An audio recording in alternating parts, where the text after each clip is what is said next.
It's so obvious, but probably a lot of people don't even think of it. Yeah, to be fair. I think it might not have crossed some folks' minds. Yeah, they probably just assume they're all going to stay together. They just won champs, Loud's going to give them the bag and they'll stay there, but yeah, not the case. What's up, guys? We are back with our second podcast, and this time we've got coaching staff alongside me. We've got head coach in Syyko, we got strategic coach in Kaplan, and analyst in Drew. And these are the guys that are basically the brains of the team. So we're going to be picking their brains a bit and trying to figure out, where their heads are at. Kind of leaning into your guys' history, getting to this point in esports. Where do you guys come from in terms of your background of where'd you start and how'd you get here?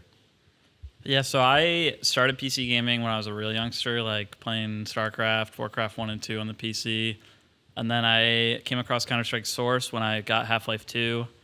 I played that competitively. I've just played all sorts of esports competitively through my teams, but a lot of CS Source and Go. Sorry, not 1.6, everybody. I know it's better. Yeah, everyone loves 1.6. Yeah. Yeah, and he's underselling himself a bit too. I mean, he played professionally in Valorant, so he has that player experience too to bring to the strategic element. That's a big part of it, right? Yeah, absolutely. Yeah, I jailed for Space Station way back. Okay. I started right at the start. When Project A, when they came out with the first teaser, I was like, Riot, TAC FPS, I'm all in. Makes a big difference, though. I think being a player and then also going into it, you have that little bit of experience that might help out in one way or another. How about you, Drew? How'd you end up in this role? I got into esports late. Early days, I was a sports coach. I had a degree in music, with a focus on tuition. Mm-hmm. I guess I just always loved my games and just I was never good enough to play. So I actually started in Rainbow. You started in Rainbow Six? Yeah. That game is hard, I've heard. It's very strategical, actually. It's very strategical, and there's just so many variables. The maps are destructible. It's crazy. I spent 2 years at the Top Flight in North America, again, working remotely. Mm-hmm. I actually worked with Exit, mm-hmm. and then there came a point where Syyko was yo, I need to expand my staff. Can I steal Drew? Wait, you were working for the different game at Exa, you're saying? Yeah. Oh, and then you got him from that, Rainbow Six you were working for? Yeah, our boss Marco was showing me the spreadsheets he was doing from Rainbow, because Rainbow's a really prep heavy game. You have to go in with a solid game plan for pretty much every round. And I'm looking at all his paperwork. I'm I need this guy. Yeah, we need to take him over here. Yeah, get him over on my side. So you guys literally stole a staff from another game. A little bit of Valorant favoritism there. I mean, he stole me, but when the conversation came, it's hey, you could stay in this Rainbow rebuild, or you can go to Valor. You're I'm definitely that. You can't tell me that and then expect me to not go. Yes. I came to Valorant. The rest is history. We had a great year last year, and we're looking to continue that this year. Yeah, we're kind of actually, now that I think about it, we kind of picked Exit apart here, huh? Because we got not only their staff, we got their players too. Yeah, we got a good chunk. I mean, chunk of the boys. we took a piece out of them. Yeah. But hell yeah! And then how about you, Syyko? You, I know you played some Call of Duty, right? Is that your origins there? Yeah, back in the day, I'm 30 now, so I'm getting older. But back then played America's Army 2 and Call of Duty 4 Pro Mod, and then Black Ops 1. So a lot of good games, but also there was no money in it back then. You're just kind of playing for the passion. So went to college for IT, and got into IT engineering, network engineering, and stuff. And most recently worked at Microsoft. And I was just Battalion came out 1944, which is really similar to COD 4 Pro Mod. So I was kind of playing that, and just it reignited my love of esports. And it was wow, this is what I love doing. Why am I doing this other stuff? So, was fortunate enough to coach a team that was at the top of Battalion in NA. They transferred to Valorant. So day one of beta, I was coaching Valorant, Sedated. And then from there, I went to Lazarus and then to XSET. And so the team you were coaching in Battalion, you all switched together to Valorant? Yeah, because Battalion died kind of out of nowhere. Okay, and you guys saw an opportunity in a new game? Yeah. That's kind of cool that you guys stuck together and swapped over. Yeah, that didn't last too long, or? It lasted a little while. Some of those guys went on to do some things, Seth was on Space Station with Kaplan after Sedated, and Wilski went to Lazarus with me, and just kind of eventually puttered out, but yeah, it was a pretty good squad. Yeah, so you kind of worked your way up the ladder a bit there. You started off on the probably lesser known, smaller teams, and then got your way up to XSET off experience and just working hard. What is the challenges that you guys are going through? It's kind of what I'm leading towards. What's the biggest challenge that you guys would say? Because every player is different, right? So many personalities. You got to figure out how to talk to these guys. Well, I think every player is different. Every team's different based on the composition of players. So coaches wear different hats based on different things that their teams need at the time. And, most of my teams, I've been really the leadership figure, and I'm the driving force when it comes to getting things done. What are we doing today? Like, how are we going to approach something? Mediating conversations to make sure that everybody's voice gets heard and we come to a consensus. And a lot of teams need that. And at XSET, when I brought Rory in, who's a fantastic IGL, and we'll kind of talk about that later. But he kind of offset that strategic side to where I could focus more on like the leadership side of things. Whereas Kaplan over at Ghost, he had a much younger IGL who needed a bit more of strategic input. So Kaplan wore completely different hats over at Ghost, trying to kind of micromanage the calling and make sure that the playbook was up to scruff to compete at the top level of VCT. So it's kind of slotting in the holes, right? Like every exactly. team has a different gap. So Exactly. you got to find what it is and then try to see where you can slot in. And usually, we've been one-man shows for a while, both him and I. And so in building out the staff here, I wanted to build something that, we had people in these support staff positions that complement each other and build out the specialities. So when I bring the leadership, he's bringing the strategy, he's bringing the analysis. We have 3 people who are very experienced in their roles, very specialized and very good at what they do to complete a very well-rounded coaching staff. And that's what I wanted to make sure that we had coming into this year. I think it's going to be interesting with our team because we've got like a different set of a unique situation, with the Brazilians coming in. Yeah. And we've got the, American core. What do you guys expect will be the biggest issues there? Like, what do you see? Is it going to be the culture, the communication? What do you think there? I don't think it's like maybe not an issue, but I think the biggest challenge with the biggest payoff is like that we have people coming from so many different teams. So it's like majority it's an XSET core, but like I got ideas about the game and team culture from Ghost. Some of it I want to bring in, but other stuff it's not going to matter anymore. It's going to be different issues, different kind of team. Same thing with Loud, right? Like Vangada and Saucy are coming over from a world champ team. They're going to have ideas from there. So like figuring out how to kind of, we've got more ideas and more staff probably than anyone on the team has ever experienced. So we got to like figure out how to make all Put that it all work. together, Yeah, right? like, There's a lot more infrastructure it's here. going to be a busier kitchen, a lot more cooking. Absolutely. And Drew, what do you think of the Brazilians? Like, when you look at their play style, how would you describe it? Like, in difference to like other parts of the world or even to NA? I think the Brazil region play extremely confident. I think, not to say that American players or like North American players like don't play confident, but I always feel like North America across many different esports always kind of have that conservative side to them, where they like to play the numbers, they like to play correct.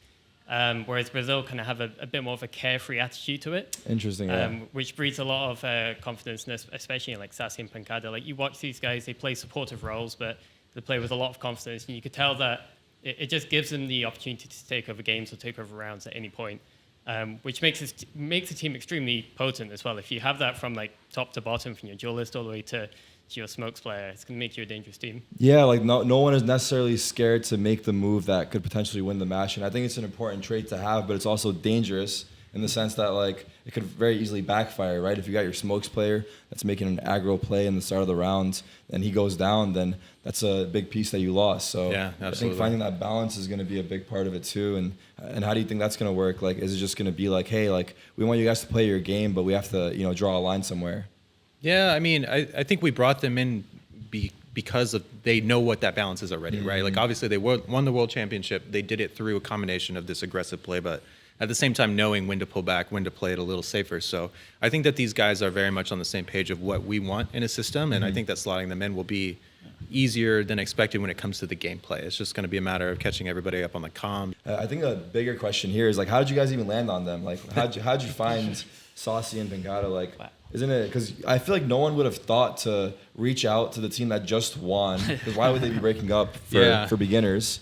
And what's the reasoning there? I mean, there was many sleepless nights when it came to this roster building process. I got in touch with Charlie and Rob, and they brought me in and kind of said, look, like we're doing something different this time. We want to build from the top down, bring in a coach, and kind of let you build out the team. And but at the same time, we kind of have our ideas of what to do. And so it's kind of a riding the line of let's try what you want to try, but also here's what I think that we'll create a winning roster for next year and build something that's not just going to be successful immediately, but also successful years down the line. Like build the bones of a good framework for a Sentinels Valorant franchise system. So, it was a lot of just sitting around. Obviously, I got Rory in first as the IGL after some consideration there, and managed to get Zekin in as well and kind of retain a bit of an XSET core with Drew and I. And then from there, it was just kind of fleshing out what I thought was going to be a championship winning roster. So we bring in Kaplan in, who I've been talking about working with for a very long time. Him and I complement each other very well. And then from there, just kind of filling out the roles. And, you know, I look at roles a good bit differently than a lot of other coaches do. I think it's less about like what agent, you know, category you play and more about like what type of player you are, because if you're malleable and you play a lot of agents, it's more about your characteristics as a player and less about what character you actually play. So, you know, Brian fit that like fragging controller role that I really wanted, and Saucy, obviously world champion initiator, knows when to take a fight and how to do it. So, you know, we kind of just heard through the rumor mill that these guys might be kind of like having some there's stuff some going rumors on. that you guys heard about, like maybe others didn't. Yeah, It it just kind of falling just apart. kind of They heard were, like, about it, and yeah. you never know. You know, you hear these rumors all the time. You don't know if it's just people talking shit But or you're, whatever. like, probably but one of the few people that actually reached out to even bother asking, right? yeah, Like- and that's just esports. You just slide in the DMs and hey, what's going on? And you know, within 2 hours, it's like, you know, in That's chats with their wild. I I agents think maybe and stuff. some so. teams forgot that, you know, they combined NA and SA, and Yeah. you can pull from those players Yeah. too. And if you're gonna look and pull from those players, you're gonna what team are you gonna start with? The one that just won champs? Like, Exactly. People And I feel like just- it's so obvious, but probably a lot of people don't even think of it. yeah, To be fair. I think it might not have crossed some folks' minds because Yeah, they probably just assume they're all going to stay together. They just won champs, you know. Loud's going to give them the bag, and they'll stay there. But Yeah. Yeah. Not the case. Is there other players that you guys were looking at when you were doing this process that you really considered? Or a lot of players. We're even looking into like some European players. You Yeah. know, 'cause there's a role where you can have one import on your main roster, and there's obviously some great talent over there as well, especially in like certain particular roles. If you're looking to build there is, the yep. best team possible. So yeah, like absolutely, like there was a worldwide discussion about, you know, who would be the best fit for this role. and it's kind of a rat race, right? Because every team that got in a partner are all like Yep. nervous about getting the same. You know, they all want the best player. Like, there's a lot of spreadsheet changing. There was definitely a couple late nights where I'm just rewatching a game I've already watched, but I'm just staring at one agent on the radar every round, seeing how that guy's playing. And Yeah. we were just, it's tough when you maybe think you spotted a good player and then you're like, which other orgs here are looking at that guy? Like, Yeah. like Don said, a lot of sleepless nights. It was a really stressful couple weeks. A lot of For the fans too, by the way. yeah. As they waited patiently. And agents are annoying too, and like Yeah. everybody kind of talks. So you start going after a player, and then the agent tells this agent tells this team, and this team's like, oh, well, they're after this player. We should go after this player too, and it's just a fucking mess, man. It's competitive. Yeah. It really is. But it felt like for 2 weeks, it was just nonstop every day. Waking up at 5 a.m. What are we doing today? Who are we talking to? Making calls, and then all of a sudden it's done, and now we're just kind of sitting and waiting In limbo, yeah. yeah, in the limbo stage. So We it was had, a whole like- lot, and then nothing at all. We had like withdrawals after like how stressful the first week or two of it were. Like there would be like these quiet couple days without any pieces of big news in Discord, and we're like, man, we need that Yeah, it's stress too again. quiet. Like why Yeah. is nothing happening? Yeah, Hate it while was- it's going on, but then it's over, and you're like, man, that was fun. I missed that. Yeah, yeah. Speaking about the game, how about tens? Like, how are we going to unlock this guy and, you know, get him back to his former glory and just running around headshotting? Tens go kill. Just need to get him comfortable again, Yeah. get him having fun.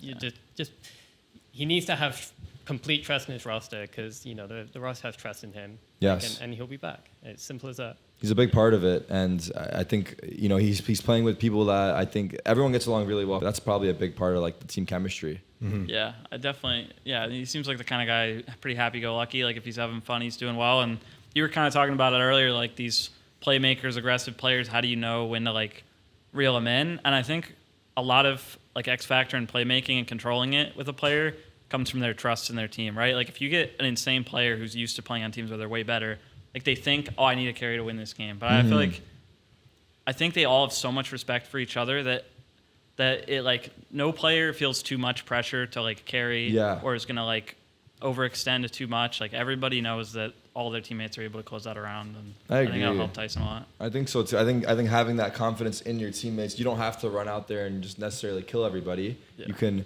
you know, even if you get your one entry and die, you know that your team will probably close the round out. Like, you did your job. This is perfect. Yeah. It doesn't have to be heroics, although heroics will come into play. And I think once that starts to happen too, that's when things are gonna get crazy, because it's like, oh, my teammate can do that. Like, Yeah. you know, it's gonna inspire yourself to even do Yeah, more. and it's not just I don't have to step up every time. It's everybody at any given point can step up, and we've really built a team like that. So, you know, in building this roster, the conversation around Tyson was pretty extensive.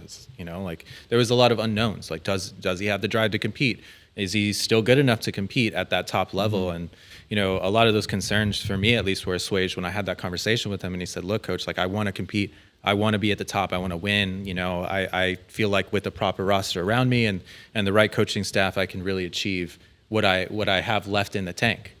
He thinks that he, you know, has even more to reach based on what he's done before, right? He can strike even higher. So, you know, I have a lot of confidence in him to do that. I have a lot of confidence in this coaching staff to unleash that out of him, and I have a lot of confidence in the roster that we have around him to complement his skill set and be just as good, and everybody step up as a team and really achieve these victories and bring home some more of these trophies back there. Hell yeah. I mean, look, at the end of the day, the guy's a superstar. Yeah.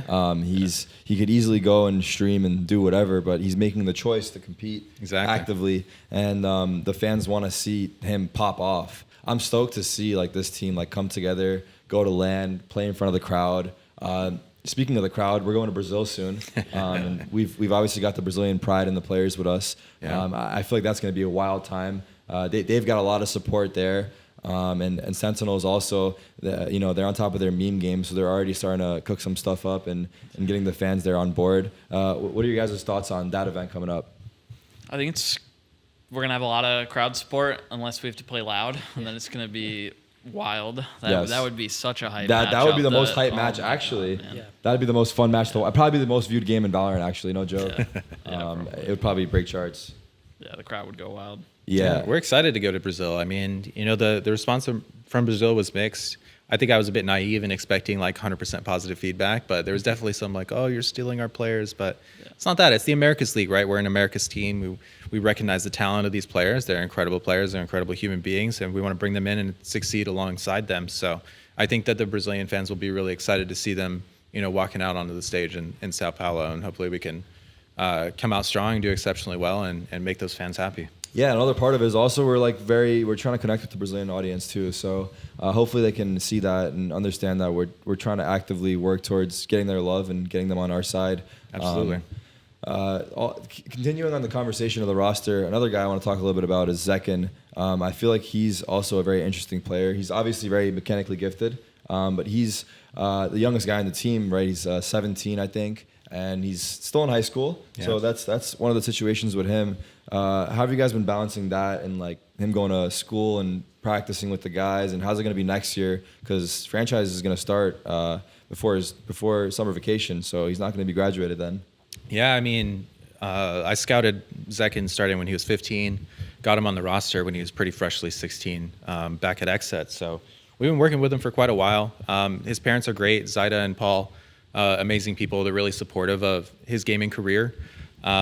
You know, and Zaida usually comes out with us to the events and kind of hangs out and is part of the team, kind of the team mom, you know, and we keep her really, you know, up to date on what's going on. And, you know, I've spoken with Zach's school as well. They understand that like what he does is, you know, he's a professional athlete, and they've had people at that school who've like competed in the Olympics and stuff. So they understand the need to kind of miss school for extended period of times and submit homework at different times and all that stuff. So they've been very accommodating. Yeah. But he was living still in New Jersey. He wasn't in the team house with the other guys. So, but I think come next year, this will be his last semester of his senior year. I think that he's going to be kind of back and forth between LA and New Jersey. He's got an apartment here in LA already. Young man, 17, LA apartment. That's pretty cool. wild, bro. Pretty cool. Esports, right? I envy 17 him. years old, living on your own LA. Yeah. Working out the office. Yeah. Sentinels. Living the fucking dream, man. I couldn't have dreamed of doing that when I was 17. So really happy for him. And then he'll be graduating high school here soon, and then he'll be out here full time. So Damn. He's ready to dive right in. Yeah, so you guys are combating that, but like, what a superstar in his own right for him as well.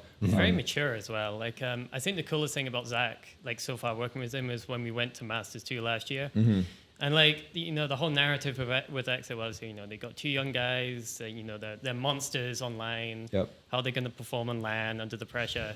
Like, Zach not only performs really well, but you could see like elements of leadership start to come in, and he really grew as a player. And throughout both those two LAN events, he definitely grew as a player in terms of how vocal he's being around his team, his confidence. And like, I mean, we even saw it like just in the break where he had away from school, like his mechanics, his level of play just ascended. So I personally can't wait for, you know, more events for him to get more experience, but also just for him to finish school so he can really unlock Just like everything fully he's got. go into So it. He's going to be, He's like, nasty. see him now, Yeah. he's going to be he's got so much more to go. He's not done yet. I think so too, and he's got a good head on his shoulders. Yeah, he's mature, like you said, and I remember him saying like, there's a match where the other team was, talking a bunch of trash, like, and they're yelling like crazy, but he thought it was funny, and like that's not the typical response you would get from a player. Like that kind of stuff gets in your head sometimes. Like, wow, like they think I'm shit, or it creeps up behind your head. Like it feels worse. It makes the loss feel worse, but. Guys yelling at him across the stage, he started laughing at him. So, like, this guy's got some different type of DNA to be able to do that, and also perform so well at that LAN event. Was that his first one? Is that his first LAN? It was his first international. I mean, like, Yeah.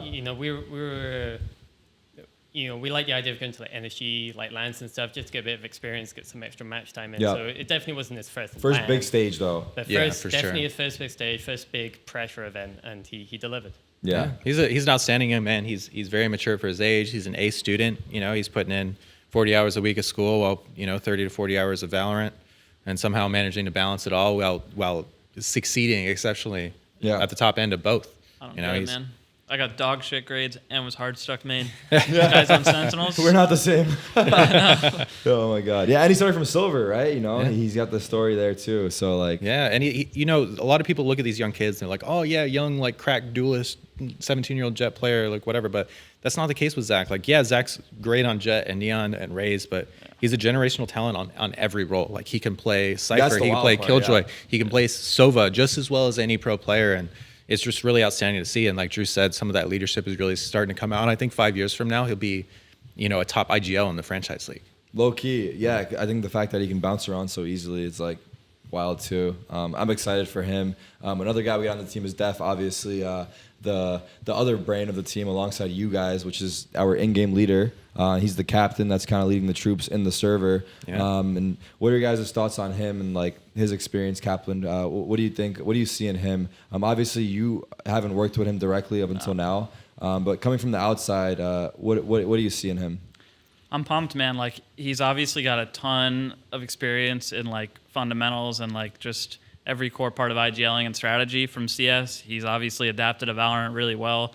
He's got like leadership and like captain skills. Like he's kind of like another one of the coaches, really. Like he obviously, just from working with him already, plays such a big role there. And it's going to be fun for me because like not only am I not head coaching anymore, like I'm not responsible for as much, but like Don was saying earlier on Ghosts, like we had some great IGLs, but all 3 IGLs we had were new to IGLing when they were on the team. Mm-hmm. And I had IGL on Space Station, so I was like really an IGL coach, like teaching them leadership skills, teaching them how to call, and like playing a really heavy role in that. So it's going to be like an exciting challenge for me that it's more about learning how does Rory call and how can I help on more like detailed Valorant parts of strategy and things like that, and just like supplementing him. And you guys have been talking a lot, obviously. So like, is there already like, are you guys already aligned on your ideas? Yeah, man. Or is it like more so, you kind of see it differently, or you want to incorporate different things and he sees it differently, it's kind of bringing it together? Or is it mostly like already on the same page? I think we're on the same page about a lot of stuff. Like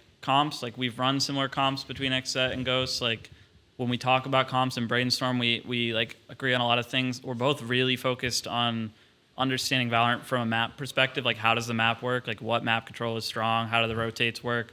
And looking at the map first, that's kind of my favorite way to think about the game, and Rory's clearly really into that. Yep. And we both complain about the same maps, which is like a really special experience for me. Nice. It's my favorite hobby, actually. Go check out my Twitter and watch me whine about maps every week. Yeah. And Well, then, we got new mixes coming in. Are you supportive of these changes that are coming in? Yeah, I'm Quickly pumped, touching man. on it. It's gonna be yeah, nice, like fresh. Breeze and Binder out and Split's coming in. Splits back Yeah. in, baby. That was XSET's #1 map. Yep. So. Oh, I didn't know that. Yeah, That's Roar. good to know. I'm excited though because it's going to be like a nice change of pace with all the changes coming in. Yeah. But touching more on Def, what about you? For you, because you obviously worked with him for way longer. Yeah, Rory and I have been working together for a while. I've been leading the XSET squad since the beginning, but I brought him in about a year in when I finally said, look, like I was doing what Cap was doing essentially, which is building out the playbook myself and kind of having people memorize and call my defaults and permutations and all that. But I said I want to bring someone in from CS who knows how to IGL already and just work with them to grow together. And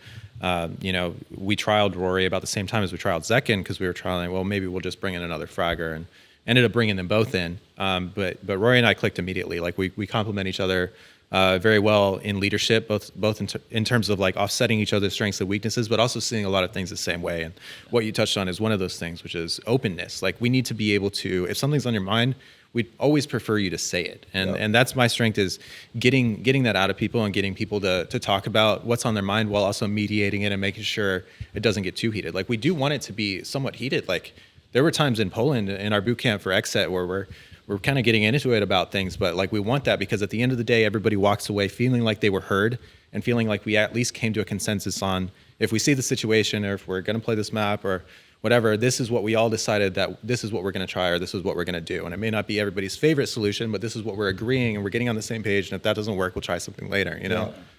I think those conversations that are like harder, where it's, you know, more, you know, speaking your mind, or maybe you have to say something that you don't want to, it could help the team grow more than you know. But I'm excited, and I think that there's good things to come. At this point, it just comes down to, you know, when the events roll around, you guys will obviously be putting in the hard work beforehand, but next year is going to be a banger. You guys don't want to miss it. I want to thank you, gentlemen, for your time and joining us for this podcast. We will definitely speak again soon.